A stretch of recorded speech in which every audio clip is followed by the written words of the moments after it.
Friendship power flop. Friendship power flop. Let's go Shonen flop. Let's go Shonen flop.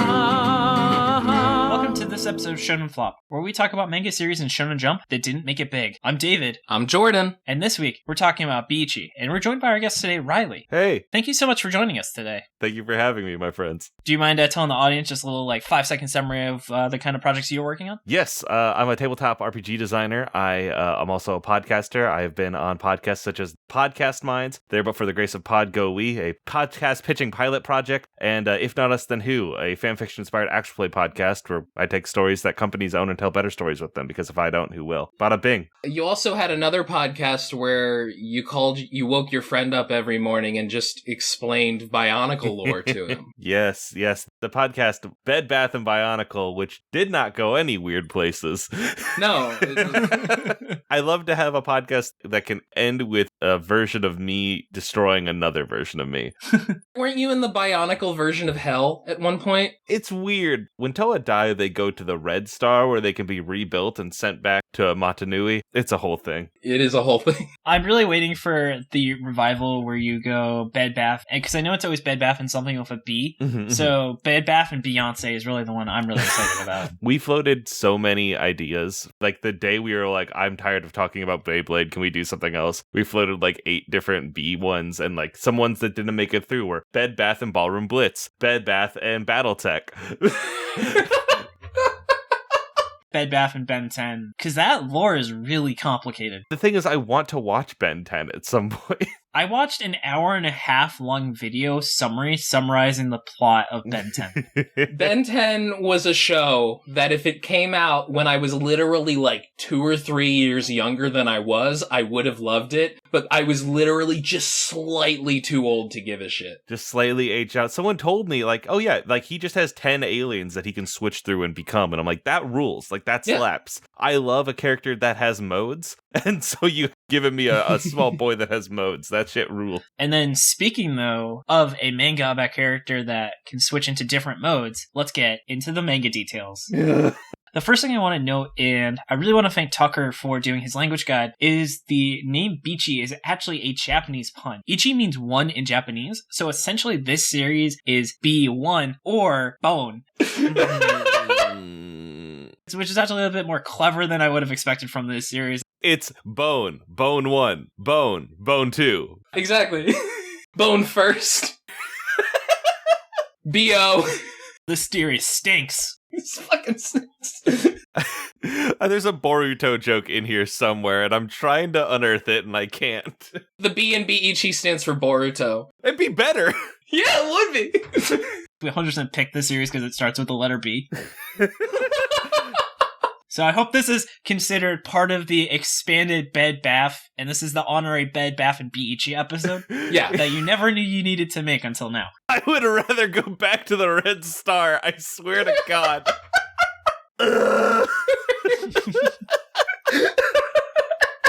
So, getting into the series, this was created by Ichi Okubo, who actually is probably one of the most successful manga creators we have ever covered in this series, as he created Soul Eater and Fire Force, which is actually still going on, both of which had anime adaptations. Fire Force, 5th or 6th year running, so he really got a lot of his kinks out of the way by making this series. Yeah. I've never seen Fire Force. We talked about it a little bit, but I definitely watched Soul Eater, and I really enjoyed Soul Eater, actually. I kind of want to watch it again, actually.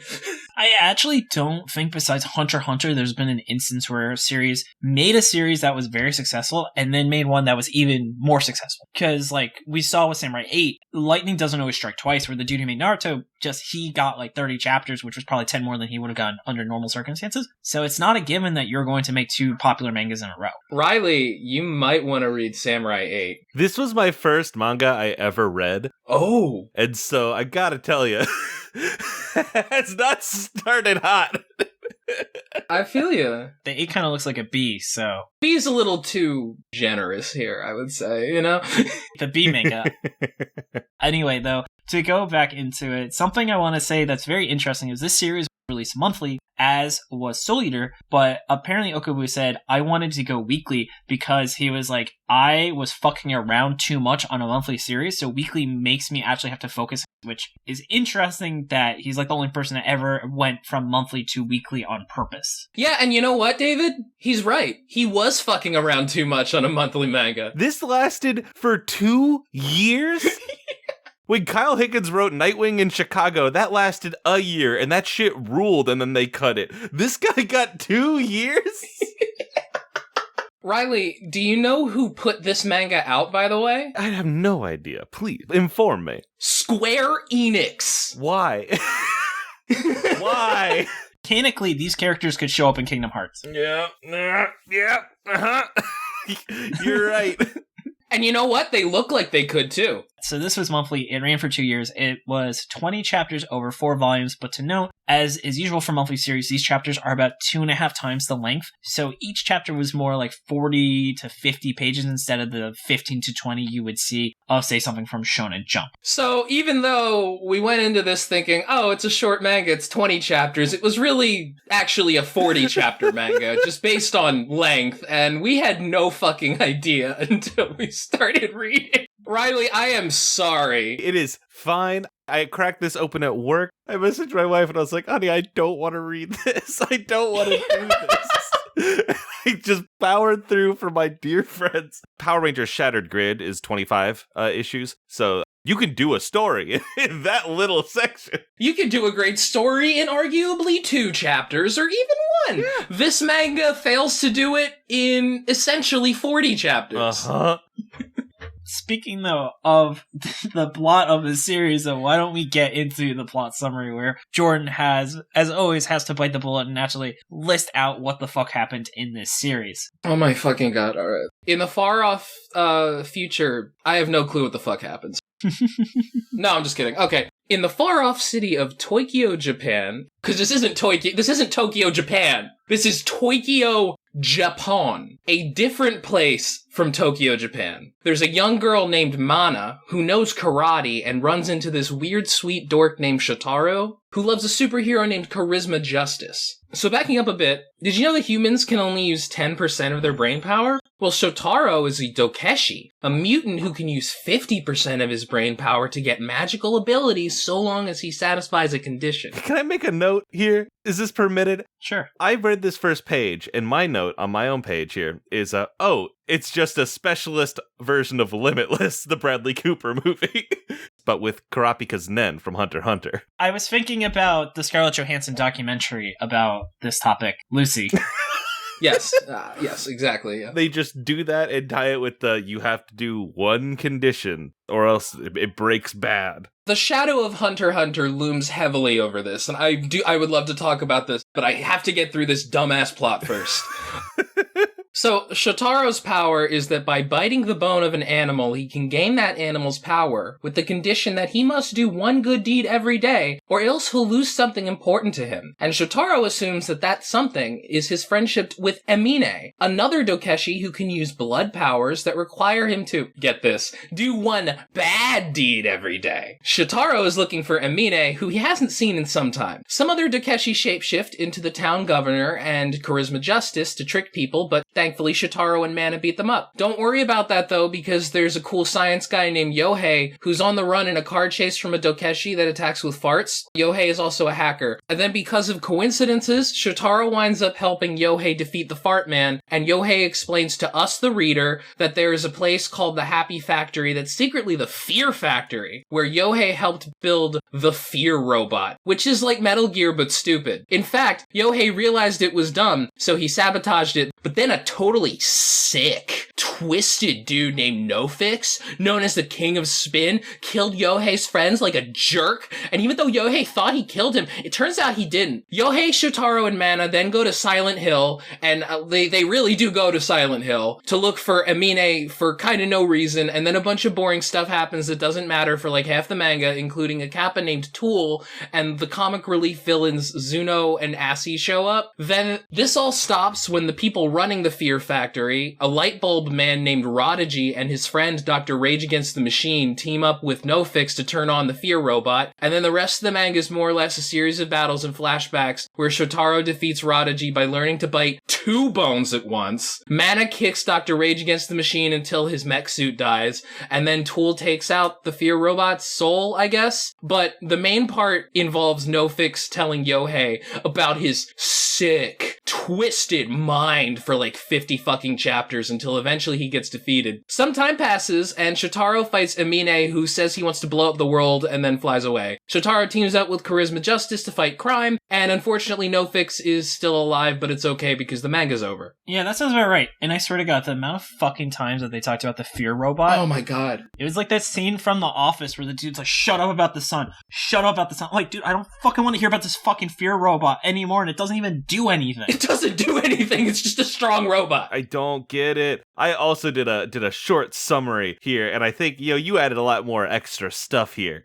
But what I got was they established the guy has to do 1D today. He's searching for his friend, meets 2 new friends who aren't Nen users. They meet another one who does the big yelly whenever he gets called bald. He gets a lead on his friend, and they go to a new city. Bad guys release a robot at a robot tournament and terrorize the city. Girls is hurt. Actual superhero shows up. Maybe not a real superhero. They find a cool gun. Second friend gets the gun, beats a bad dude in a fight. Kid's friend is actually the secretest bad guy. His condition is 1 bad deed a day. I know writers who use subtext and they're cowards. The 8th deadly sin is justice, and it ends without conclusion. Like, boom, done. This writer does not know what the term subtext means. Riley, we need to bring you in to write these 5-second summaries. That was pretty good, yeah. Welcome to the team, Riley. And I would like to point out, you mentioned that I added a bunch of extra stuff. I would argue that the author added a bunch of extra stuff. I would love to tell this author the same thing that I often tell other writers or movie folk. Hire an editor. Have them cut through your work with a bloody fucking bat. Do they get to pick their deeds, like their limits? Like, I have no idea because they don't really explain it. No, they don't. They also don't really explain what happens to other people when they don't do their, requirement. Not at all! I have no idea why it's a big deal that he can't do a good deed by a certain time. They don't explain it. I'm so confused. Why don't we get into talking about the character? Yeah. I'll start by talking about the first main character, Shotaro. He's a man-child obsessed with superheroes. He's looking for his friend. I mean, he's not a man-child. He's like 10 or 11 years old. He's just a fucking child. I mean... He's a child, or a child, as they say. Yeah. He's like Animal Man, kind of, but by biting bones, and he's Animal Necromancer. Here's the main thing I noticed about these characters is it seems like the creator of this series took, at the time, the cast of One Piece, because this series came out in 2000, so there was 5 Straw Hat Pirates, and combined them into 3 characters. So this dude is literally Luffy, and then as we go into it, the next character is Nami, and then the final dude is just Usopp Lazaro Prasanji. But I can go into that a little bit more later, but I just wanted to point out that this dude is just kind of a complete personality clone of Luffy. It's hard to say. He's that dumb goober, right? Yeah. Like, that's like the shtick that they've hit with him is like the no thoughts, head empty, only good deeds a day. But like the thing that I do a good deed every day loses its, wow, this is a good character and I want to follow them when they have to do it or else bad thing happens. Yeah. This kid is forced to do one good deed a day. He's not like, oh, it's really easy for me to do good thing every day. I don't like him. I don't want to root for him. He's not my kind of idiot. My kind of idiot is like genuinely fun or genuinely like stupid and focused in, like a Naruto or a Hinata. Like there's like an honest goodness. This clown ain't got it.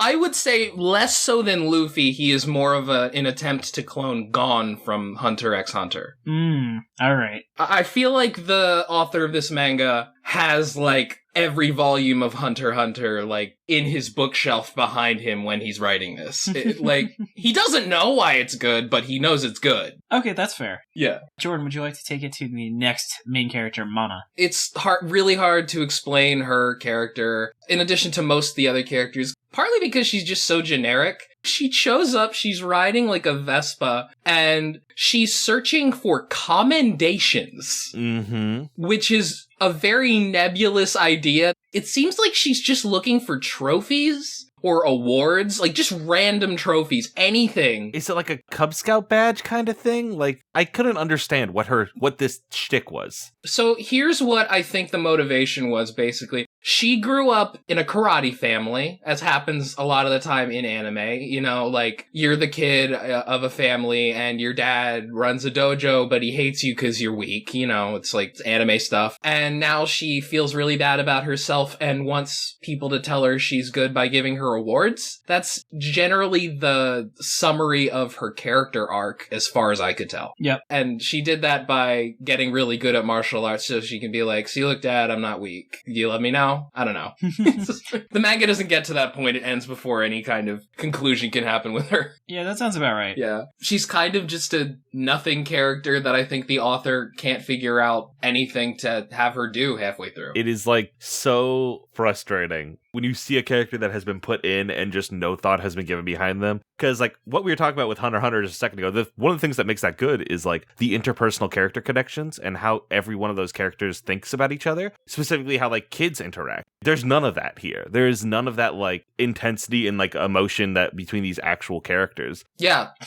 The next character, there's a lot more to say about him because I think he's secretly the main character. He's even the only character that has a last name. Yeah. God, you're right.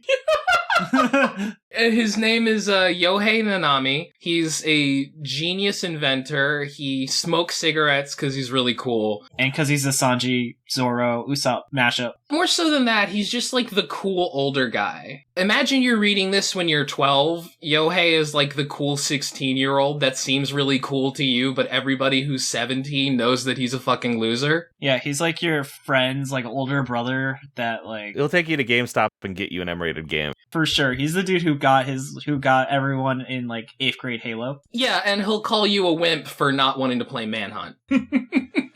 I did not like this man. No, he sucks. He's fucking an asshole and he's generic and boring. He's a guy who can be like, I'm a genius. I made the best gun in the entire world. Did you know that? You kids like to think? I invented a thing to think for me because my brain is too big. Oh my god, my favorite line that he says, it's one of the dumbest things I've ever read in a manga. He's like, I don't want to hear from a Dokeshi like you who has unscientific powers. You can produce a lot of different gases in your body. To me, a human, that's the ultimate in unscientific. What the fuck? That's literally the opposite of how science works, and also humans produce gases inside their body. Uh-huh. Yeah, he's like, you do something science can't explain. Oh, clearly I have no need to study this. Because, you know, that's not how the scientific process of explaining things works. I hate this man. As a scientist, I hate learning about things I don't know about. Yo, fuck the learning shit, bro. Here's the thing you gotta know, though. He actually has, like, a really tragic backstory because, like, the bad guys hired him to build an evil death machine and he was like, yeah, sure, whatever. But then an even worse guy showed up and killed all his friends. Now, see, I've watched Star Wars Rebels. I know Sabine Wren's story. Like, I'm good. I don't need it done here. That backstory didn't give you, like, a ton of pathos for Yohei? It works better when it's Shadow the Hedgehog and Maria. So I'm kind of like looking at this and going, wow, the cool guy with a gun doesn't land at all. I don't like his tragic backstory. He is Shadow the Hedgehog in many ways, actually. Just a lamer Shadow. Ow, the edge. He even has a gun. He even has a gun. This man can't chaos control for shit. I will say, though, as edgy as he is, at least he doesn't have literal blood control powers and has to do a bad deed a day. So, Riley, why don't you go into, I guess, the closest thing to the main bad guy of the series, Emine? Hey, gamers. So we've talked about how some of these are named after songs, because I believe this writer also likes JoJo. Because we have two characters down here that we haven't gotten to yet, Tool and NoFX. Well, if you add an M on the end of Emine, what do you get? I was gonna bring that up, yeah. Yeah, so Slim Shady over here has to do a bad deed a day and control blood. He's Shotaro's old friend. This shit sucks. This man said with a straight face, the 8th sin is justice. The funniest thing I've ever read. The 9th deadly sin is this fucking book, I swear to God. Writer must have thought he was the coolest fucking person in the world to come up with an eighth deadly sin. And I just messaged you guys and I'm like, dude, justice, that's literally what wrath is. I'm so fucking mad. It's so funny. He's like, Shotaro, you know all the 7 deadly sins? I've got them all inside of me, but guess what? There's an 8th sin, and it's justice. And I know we've already talked about this. It is the most like, hi, I'm writing stories for the first time, and I have just learned about tropes and themes. If you see a kid do this, you're like, damn, dude, you are out here, you're writing, go off, have a great time. Like, I don't want to read your story, but like, man, like, you're having a good time, and that is awesome for you. To see an adult be like, the 8th deadly sin is justice, I'm like, man, fuck off. So, Riley, though, what to you is the 8th deadly sin? Let me talk to you about this manga named Ichi. I was going to say landlords, but that's a lot better. Landlords are bad. Don't get me wrong. The 8th deadly sin is capitalism. Yes, that's it. Greed's already on there. Shit. You can't slap another one on there and go a more specific version of a previous one. I mean, let's be real, though. A lot of those deadly sins have, kind of have some overlap here. Gluttony is like the laziest shit. The dude was like, I need a 7th one. It's like 7 a.m. and Jesus' meeting is at like 7:30 and he's like, we got Greed 2, sequel to Greed, Gluttony, Food Edition. Too greed, too greediest. Too greedy. Too deadly, too sin. Vin Diesel is Wrath. I was genuinely shocked to learn that Full Metal Alchemist came out after this series. Full Metal Alchemist was in the same magazine as this series. Yeah, that doesn't shock me at all. Oh my god. The tropes, like, because here's the thing about Eminem, or Eminem. I'm just going to call him Eminem. Yep. So the thing about Eminem is that he wanted to do good things for people, but his condition means he has to do bad things. And it's mentioned that Shotaro wishes he could do bad things, but because of his condition, he has to do good things. So there's literally a moment in the manga because of this where Eminem turns to Shotaro and goes, you know something? We're the most ironic duo. I love saying the thing out loud to make sure that my readers get it. I mean, half the dialogue in this manga is, hey, what's up? Let me tell you my motivation. Let's just wrap up the last 2 characters real quickly. Jordan, you take me as someone who enjoys Tool, so tell me about him. You take me for the wrong kind of person. Oh, I meant the band. That's what I meant. Tool is a Kappa, and he's bald because I guess he's a Kappa, and if you say that he's bald, he gets really upset. But the thing about him that makes no sense, and they bring up a couple times, and you don't really understand until it happens once, and it's very confusing, is that he can talk to inanimate objects? Yep. He can talk to the souls within, like, a glass of water or something. And they use this to take out the soul from the fear robot, and I guess that means the fear robot doesn't work anymore. So that you could say the fear robot becomes an inanimate object. I suppose, but, like, he can talk to inanimate objects, so does that mean that he can't talk to this inanimate object anymore? What are the implications of this in its entirety? Does a toilet have a soul? Is it stoked to be a toilet? Oh, God. Do Shotaro's bones have souls? Are they inanimate even though they came from biological matter? I don't know! When you create a power, the first thing you should do is be like, what is a cool power? And the second thing is, what are the implications of this? And am I ready to answer that? Right, because through the implications, that's where the cool stuff happens. There's a lot of cool potential implications here the author never goes into, but we'll talk about that later, because I have to get into this sick, fucked up dude who's just like, you want to hear something crazy, guys? This guy, No Fix, he likes killing. And there's no fix for that. And he's like the king of spin, which I suppose means he can control spinning of objects, I guess. But really what he is he's a character who, whenever he's on screen, he's basically just like, hey, yo, hey, I think killing is cool. Isn't it cool? Aren't I, like, super twisted? And, like, kinda like the Joker, if you think about it. They also use, like, angel imagery because it's ironic that he looks like an angel, but he's actually a demon. He's actually bad. Guys, what if, like, there's an angel who's, like, evil? Wouldn't that be, like, crazy? I breathe in deeply, I breathe out. Calm. You breathe in deeply and breathe out like the fart guy? Just like the fart guy. Manga's a fart guy.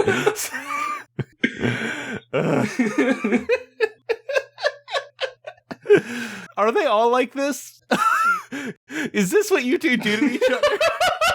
You know what, Riley? Sometimes they're genuinely worse than this. We definitely are very excited about this next part. So, Riley, why don't you get us started with why you think this series was just a complete fucking garbage fire? Like we mentioned in passing before, it is the motions of things that are good without any of the like mechanics behind it. There is nothing actually moving the machine forward like there is in another story. It is simply just the cool beats or the cool things from those things. And that leaves it hollow. It lacks an understanding of themes and it lacks an understanding of pacing. And it's just like empty calories. And it is so fucking frustrating. Yeah, the thing is, I had to like kind of reread this as fast as I could just to do that plot summary. So the first time I read this, there's all this comic relief that actually works sometimes. Like there's a couple moments that I laughed about, but on my second reading, I realized that those comic relief things, the manga tries to do it so much that it doesn't instead focus that time on the plot. Then when they jump back to the plot, you were just showing me some dumb joke about Shotaro climbing into a frog's ass, and like now there's some actually plot relevant thing. I have no clue what you're talking about. I was thinking about something totally unrelated. I just can't follow what's happening at all. This series just like, there's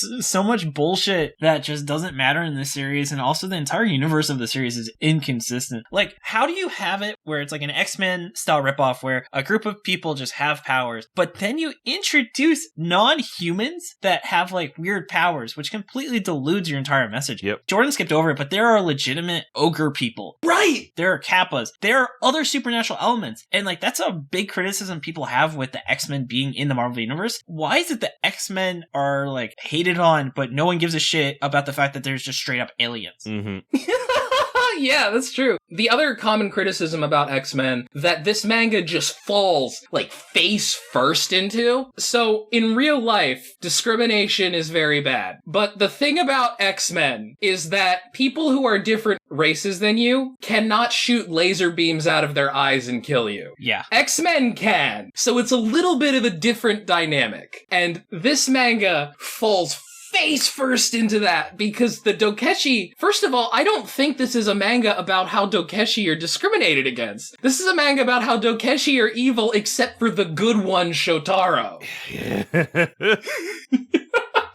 There's literally two Takeshi that are not, like, really shitty people, and one Takeshi, literally, he has to kill people. He doesn't have a choice. That's like, the main bad guy even says he wishes he didn't have to be evil, but literally, it is hardwired into his biology. He has to be evil. You need to explain why this weird shit works like this. You know what I mean? Like, why? Who puts the restrictions on? Why are these restrictions? That has to be a question that you answer, or at least have, like, brought up at any point. All right, I point at the problem. You're telling me to look away from the problem? You're telling me to not acknowledge that problem. Okay. It's so fucking frustrating. Yeah. I mean, the series is just a fucking mess from trying to explain everything, from the fact they don't explain the rules of the universe to even the actual, like, structuring of the chapter. Like, this dude had probably one really good idea per chapter, but because it's all double chapters, he has to spread it out. And then he has, like, these mini epilogues at the end of each chapter where, like, let's go see something that has nothing to fucking do with the rest of the chapter, because clearly he didn't have 45 pages worth of ideas, and so you get a taste of something that's completely irrelevant for another 10 chapters, which is why the fear robot kept getting mentioned, because he needed to talk about something in the extra 5 pages to fill. Mm-hmm. There is so much padding in this fucking manga. If you do that, the plot has to be easy enough to understand that when you get back to it, I can follow it. I can't follow this shit. There's a moment where the silly comic relief character just straight up gets shot in the fucking head. Yep. And I didn't mention it because it doesn't fucking matter. There is little that matters in this series. The Fear Robot plot had zero impact on the character's main goal to reenact with his friend. You could literally read the first chapter and the last chapter, and I don't think you would especially have missed anything. Can I be honest with y'all for a moment? Yes. I want to start off by saying I respect you both a lot. I only read the first chapter of every volume and the final one.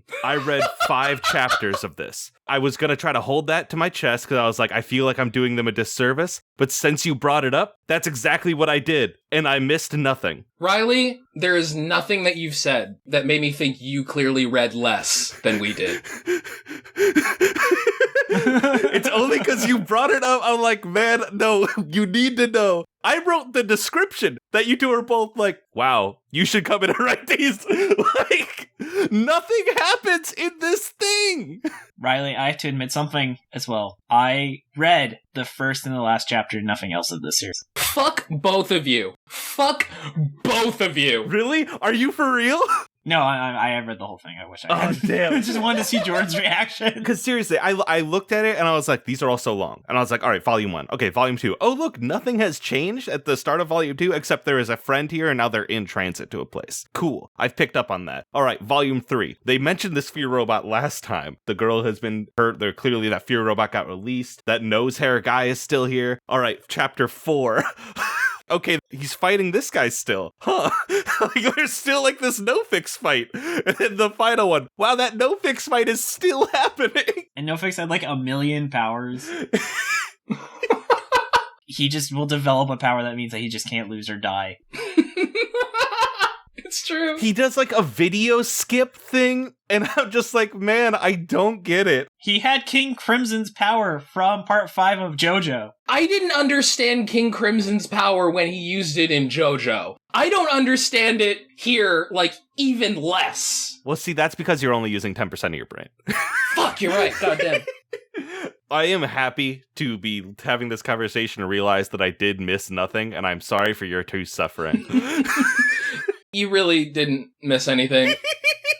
You mentioned chapter 2. In chapter 2, we meet this little kid. He runs a burger stand, and his dad was killed by a Dokeshi, and a bunch of stuff happens, but the way they were bringing it up, I was like, oh, well, here we go. This is like the next character, right? And they're gonna be friends, and there's gonna be like some kind of conflict between the fact that Shotaro's a Dokeshi and this guy hates Takeshi. Nope. Actually, this kid goes away, you never see him again. I don't even think he has a name. I don't understand. How do you have filler like chapter 2? Yeah. You can get away with it when you're monthly or when you're weekly, but you get one chapter in a month. You can't be fucking around like this. You need to spring into action immediately. You have the pilot episode, you have a spring into action, and then, like, you are moving that plot forward. Like, if you're immediately like, I don't know, you meet some fucker at a burger stand, like, you lose so much. Yeah. I do want to say something else about chapter 2, which is that he meets this fortune teller who has the aesthetic of a plate of spaghetti. Like, really, she just looks like that. The character designs in this series, I fucking hate these character designs so much. I go back and forth. But the thing is, she tells Shotaro, you have to get the 4 powers, and then that doesn't happen at all. It just doesn't matter in the slightest. Specifically about the character designs, there's like something that is charming about them that I don't think is ever fully utilized. Absolutely. So much about this, and like the writing, yada, yada, yada, like the art included, feels like somebody learning to do this. And like, it feels like the things I would see my friends draw in like middle school. And like, it's cool to watch your friend develop their style in that way. And like, do shit that like is ugly, but like their heart is in it. And the problem with this is you can immediately tell that heart isn't in it. Heart never comes into this series. I kind of disagree. There is heart in some of the character designs. A couple of them I think are actually inspired. But you're right, the author has no clue what the fuck to do with it. Mm-hmm. It really does feel like he's figuring it out as he goes along. And then by the time that I think he started to figure it out, he's stuck with the fact that we don't give a shit about any of these characters. Like, with that context, it makes me less mad at this because I can see it as like a building block in that way, right? Well, Riley, the guy who made this was 22 when he started writing it. Honestly, that's really young! Yeah, that's what I mean. It's like, oh yeah, right out of high school? I am not at all shocked to learn that that's how young he was when he started. Wait, Jordan, you graduated high school when you were 22 years old? Yeah. That tracks, actually, given what I know about you. You got an issue with it, David? No, just it makes a lot of sense. Cool. But as we are complimenting this series, I think that's a really good transition to actually talking about how this series did actually have some good elements. Wait, were we complimenting the series? We are complimenting the writer.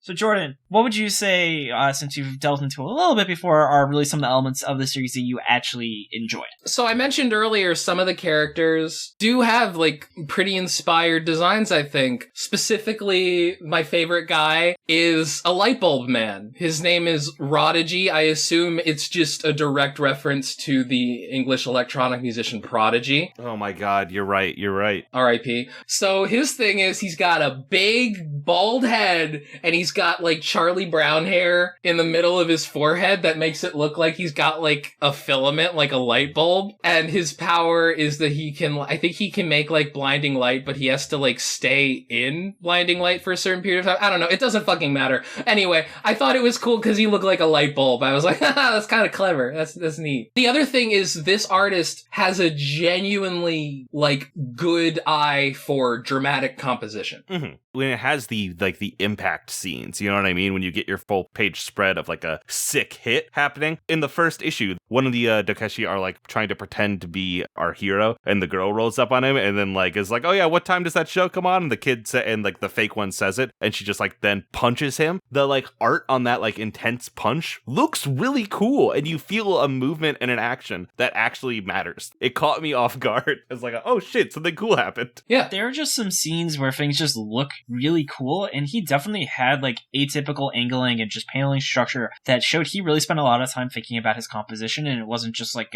trying to tell the story as quickly and easily as he could. Mm-hmm. There is genuine talent here. Like, we read Bone Collection. Riley, imagine reading a manga that is as hard to follow as this, but the art is never good. That's Bone Collection. I would die. And it's about bones too. Interesting. Oh, and also the main character gains power by basically groping his girlfriend. But anyway, Yeah. That's a whole other thing. Tight. See, that's the worst manga I think we've read on the show. We definitely have read worse series than that. Then Bone Collection? I don't know, man. We'll talk about it later. Dude, Tokyo Shinobi Squad. Oh, it's so tough, though, between those two. But that, again, this is a whole other thing. The thing is, the experience of reading this manga is basically just going through page and page of dumb shit you don't care about, and then there's just, like, 2 panels that look cool as fuck. There is a nugget of potential. Actually, like Neolation then, where Neolation was shit, and then as Andrew was talking about last episode, where he was like, wow, this is just a really fucking awesome page. Mm-hmm. Yeah, but the thing is, in Neolation, even when those pages are very cool, they're cool in kind of a generic-ish anime style. What I'll say about this artist is that I could pick out his style from, like, a lineup. Mm-hmm. His specific voice is very clear in all the art he makes, and I think that's really cool. And since I have watched Soul Eater, I know that he has gone on to refine that. It's listening to an artist's first album, right? The thing you like about that artist is there, but like they're not there yet. There's a copy pasta from like the fit part of 4chan where this dude was like watching this dude like start his porno career, and how he noticed like over 2 or 3 years the guy got into like really good shape, and how proud he was of this like porn actor. It's just the same energy.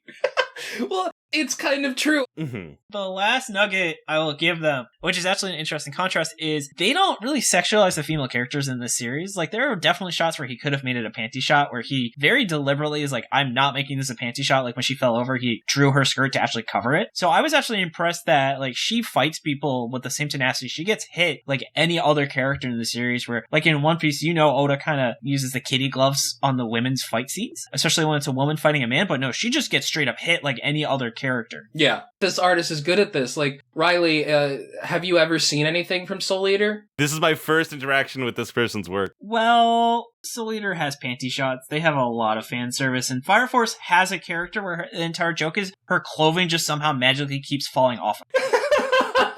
Well, never mind. I'm looking at GIFs of Soul Eater and Fire Force right now, and like I can see what you mean, where it's like his visual style really like comes together as far as like how they look. The way this guy draws like mouths and facial expressions is really cool. It is, again, ugly in a way that I like. It's stylistic, but it's a consistent style, and he uses it effectively. Ugly is the wrong word, but like I'm trying to find the right word to describe like this kind of like brashness that comes from like seeing the shit my friends would draw in middle school, you know what I mean? And they'd put on the front of their like albums and shit. It is like rough it has so much personality, and like to see that kind of like solidified rules. There is absolutely a subtle transition. Like the art, if you go back to that, like the line work is shakier. A lot of stuff is worse in like the first chapter than the last chapter, at least visually. And the fact that this ran for 2 years makes so much sense, because there's like a big difference between a 22-year-old artist drawing something and a 24-year-old artist drawing something.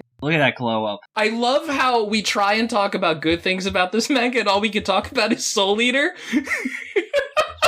I mean, that is a happy story of saying you don't have to read this terrible series because you could read good things he made. It's like, say something good about this manga.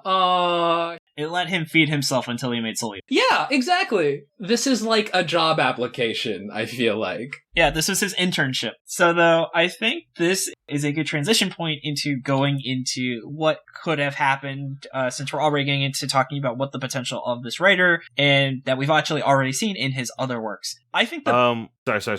I forgot. I'm on the final verdict, not this one. It's all good. No, Riley, you have to wait to tell us if you like the manga or not.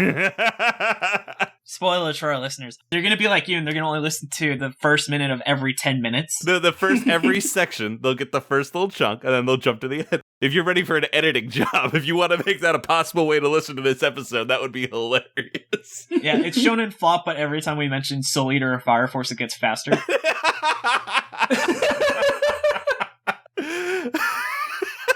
Oh, man.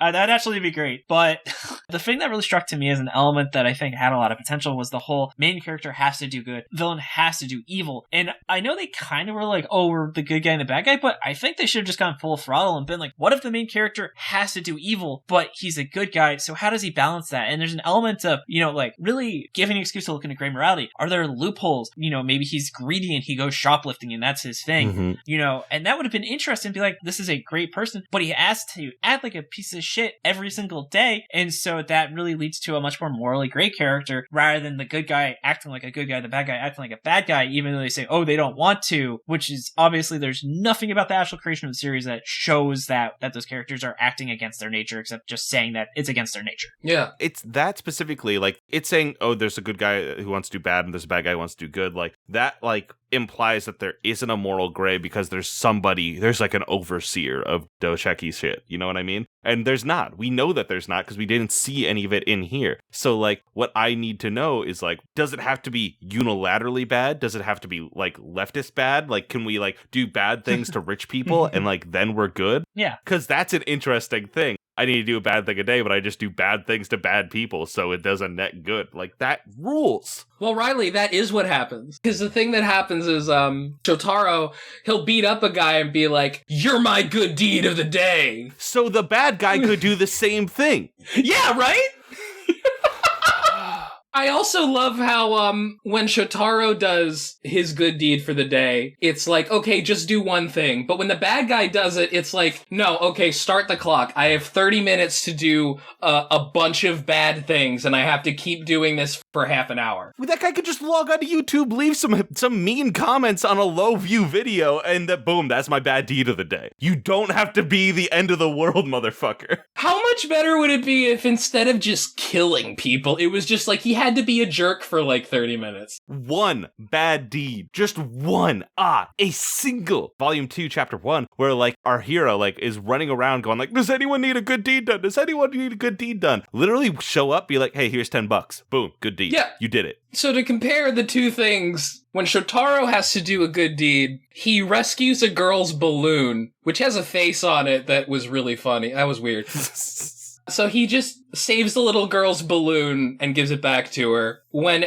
Eminem does a bad deed, he kills 5 people. Yep. You know? Like, I wouldn't even have as big of an issue with it if all I needed was just something to go, yeah, well, the worse the deed is, the stronger you get. Or the better the deed is, the weaker you get. But they also don't tie the deeds to the actual powers. They just say something vaguely bad will happen to you. They literally never show it. And how did they not show it? How did they not show it? it would have been cool if he was, like, running out of time and he starts losing his memories of his friend. Uh-huh. Yeah. But, like, also, like, him losing memories of his friend is not that bad a cost versus the evil acts his friend has to do. I would gladly give away my childhood memories if I didn't have to literally kill someone every day. And so we have to assume that that's not actually what would happen. The way I thought of it was like, I don't know how many, if y'all fuck with His Dark Materials, like the book series. I've heard of it, but I've never read it. I saw The Golden Compass. Both go watch the HBO Max series because it's fucking fantastic. But there's this thing called a specter. When you turn 18, it'll come find you and take away everything you love and makes you human until you're just a shell of a person walking around. It's a children's book. I read this in second grade. It had no effect on me growing up. I figured that's what was going to happen is like, if you don't do your thing, you lose the magic to do these things, right? You lose that ability and you lose what makes you you. You just kind of like become a cog in the machine. You're just like working again. Because like it's a metaphor for like the energy that you have, you know what I mean? Growing up, that want to do more. And like I thought that's what it was going to be. It never comes up. Doesn't matter. Cool. All right. Whatever. It would also be interesting if it was tied to the power, because then that would mean that Shotaro is somebody who doesn't just do something because he has to. He does something because he wants to have this power, which immediately adds like an extra dimension to his character as somebody who's like a little bit, at least in that regard, a little bit selfish, like as in he has his own personal desires. Yeah. Any sort of complication, any sort of gray area, anything past the base level of themes would have really helped this book. Yeah, because the thing is, like, the author realizes this, that you should have gray characters, which is why he has Shotaro say, oh, I don't like doing good things, but I have to do good things for these people, even though they're racist to me. But, like, the actual process of reading this manga is just reading a bunch of dumb gags that don't tie into that at all. Yeah, it's so stupid. It's so dumb.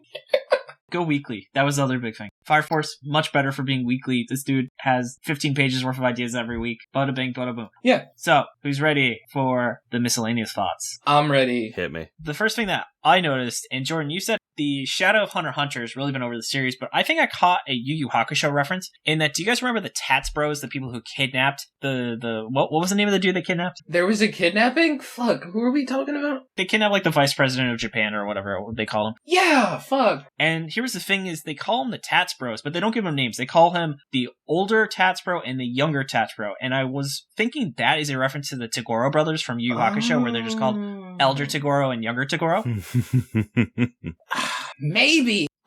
I just don't know. Like, those characters, like, this is gonna be weird. I almost got an anti-Semitic vibe from them. A little. They were like shape-shifting lizard creatures who sneakily pretended to be powerful people in the government, and it was just like, what's happening here? They didn't have any forest fire starting lasers, so I don't know about that.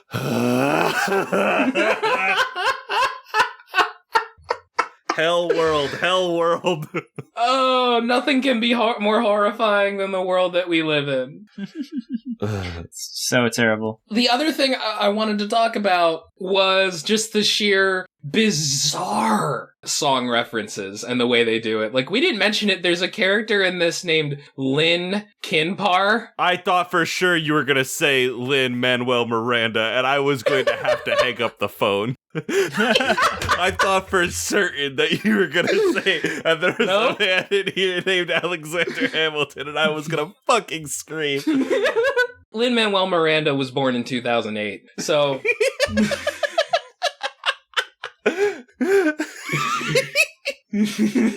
They saw that JoJo did music names and they're like, that's fun, I'm doing that. Literally, that's exactly what happened, I think. The bad guys went from Happy Factory to Fear Factory, which meant that I listened to Fear Factory while I was reading this.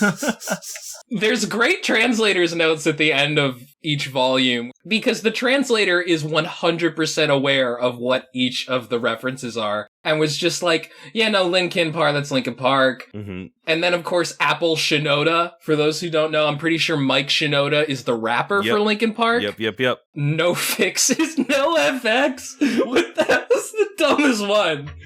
Again, I can see me in middle school writing this story and going, I'm going to name the characters after my favorite bands. And what am I listening to in middle school, you ask? Eminem, NoFX, and Tool? Yeah, that sounds about right. This is absolutely written by somebody who less than 4 years ago was in high school. Well, some of us graduated high school in our 20s, please. Well, excuse me, I can talk about myself that way, thank you.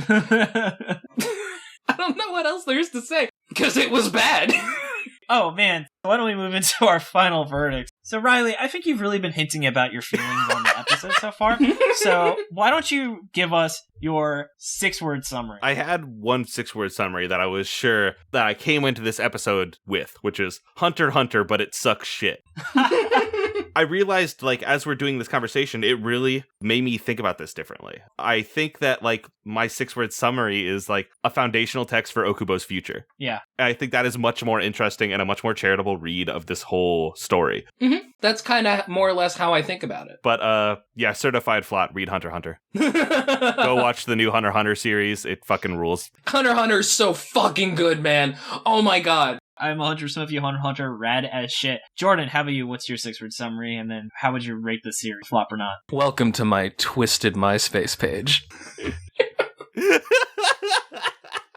Is this a flop or not? This is a flop. The only reason... Not a certified flop? No, because I've read far worse. Like, there's stuff here that I saw and I was like, okay, hey, that's kind of neat. That's kind of cool. It's laid out very poorly, but there is somewhat value to reading through this just to see the art. I wouldn't recommend reading the whole thing, like, in one go or anything like that, but if you just want to skim through it and look at some of the art, at least there's some kind of value here. Riley, I understand where you're coming from. Oh my god, I just fucking hated Bone Collection so much. You have more experience and knowledge than me on reading these shonen flops as they are, and so I trust your read on it more. It is only a certified flop for me because A, I don't have other references for bad manga, and B, I don't have other references for this guy's work, you know what I mean? Yeah. For reference, I usually don't give something certified flop unless it's, like, offensively bad. This is just kind of bad. Boring is the worst thing you can be for me. That's totally understandable. But anyway, what I'm going to actually recommend, I'm going to recommend a weird-ass thing that this reminded me of, but that going back to was kind of delightful. There is a series of Newgrounds animations from the early 2000s by this guy named Vinny Veritas, and I found them on YouTube. And they're also, like, a similar time capsule that this is, except that each one is like 2 minutes long. So it's like, you're not sitting here reading through a long ass manga just desperately trying to like drag yourself over it. It's just like, oh, that's kind of neat little music video. Okay. That's pretty cool. And then for me, I had two, where I had one that I wrote down that I was like, oh, this is great. And then I read it and I was like, it doesn't make sense, but I'm going to say it anyway. A shitty X-Man plays the xylophone. And then my other one was a 2000 DeviantArt anime time capsule. Yeah. Yep. You guys are like, yeah, it's not funny, but it's accurate. You're right. Yeah. Which is why I'm glad I brought two. And then I actually consider this one a certified flop. This was painful to read. So when I read these series, there's usually a metric of how long until I'm just reading it because of the show, where I would have naturally dropped it if like I was checking it out. And I don't think there's been a series where I would have dropped it faster than this, where on maybe the second chapter, I was like, I hate this. I've gotten everything I need out of it. I need to read it for the show, because I didn't do Riley's 400 IQ technique of skipping chapters. Fucking galaxy brain Riley over here. I googled the Wikipedia page first. I like went to see if there was a Spark Notes or anything. Oh yeah, I read the TV tropes page. Oh, I should have done that. That's what I do when I finish. And then I'm actually going to make a recommendation that I am surprised was not mentioned whatsoever. I'm going to say Bleach, because Bleach is exactly what this series wanted to be, and just watch or read Bleach until the end of the Soul Society arc, or actually the arc after that one, and then you're good. That's all you need out of Bleach, but you're still in for a good time, and you'll really get that early 2000s anime edgy vibe that this series relentlessly was trying to rip off. Actually, the name of the creator of Bleach is Kubo, so maybe they're related. Oh. Imagine if they were like together and like someone like tried to get their attention and they just got like really confused because you're like, oh, Kubo, and you're like, yes. Now that we've talked about this series, let's get into talking about some things that you should be checking out. So let's go to shout out. So I want to start by giving props to Jordan for making the theme song that you heard at the start of this episode and the ending theme you also heard. We introduced it last episode and it's really awesome. So Jordan, I appreciate it, even if it took us like 8 different drafts to get to the version we were happy with. Thanks, David. Thank you. I also want to give props to Jennifer for the awesome cover art. You can find her online at Art by Toast, and Nigel for being our generous art benefactor. I like how Jordan was like, oh, he's our mysterious art benefactor. And I was like, Yes, Nigel, the person we had on the show and we thank by name in every single episode.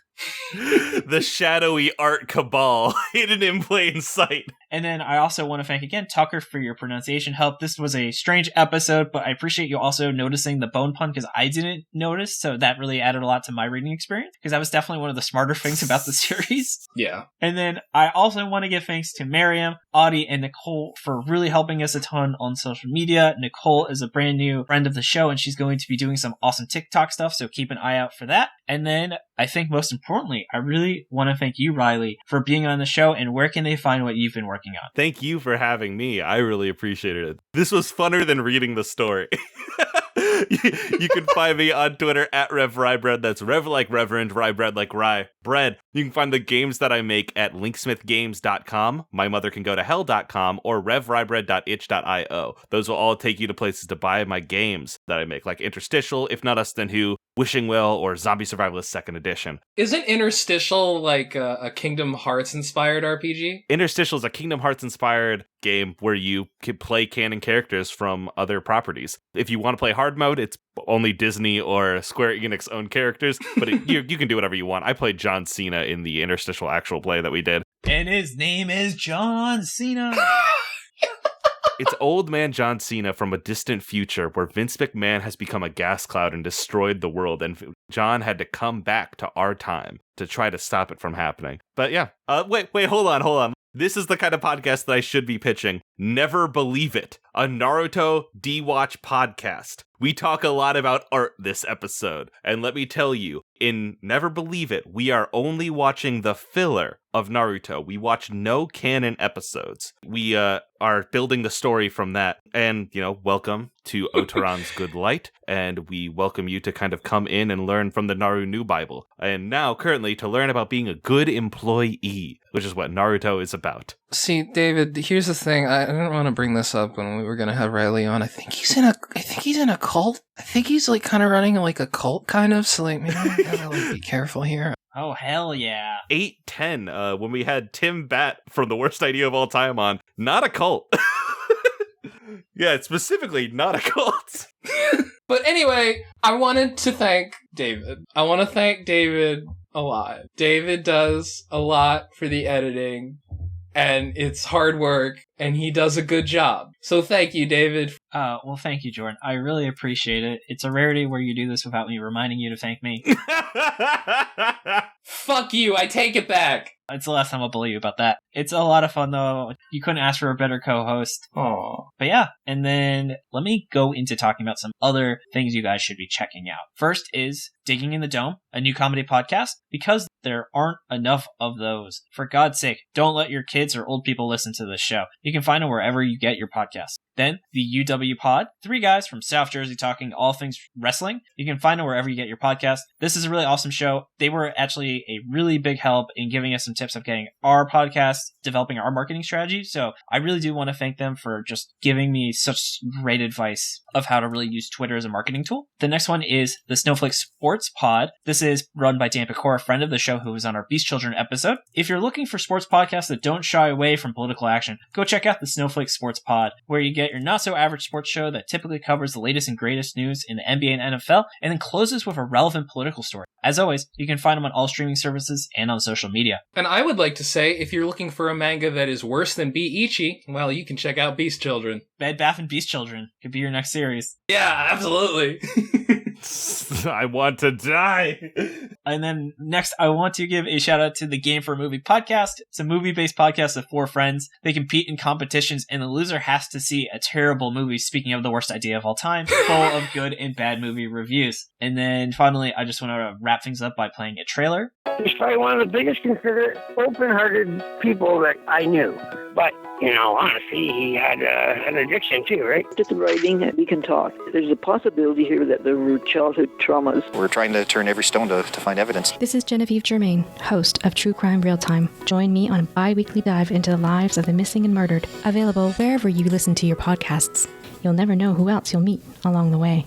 Thanks everyone for joining us. You can find Shonen Flop on Facebook and Twitter at Shonen Flopcast and our website shonenflop.com. We're also on Spotify, iTunes, or wherever else you get your podcast. This has been David. This has been Jordan. And this has been Riley. and you've been listening to Shonen Flop. Keep on flopping, floppers.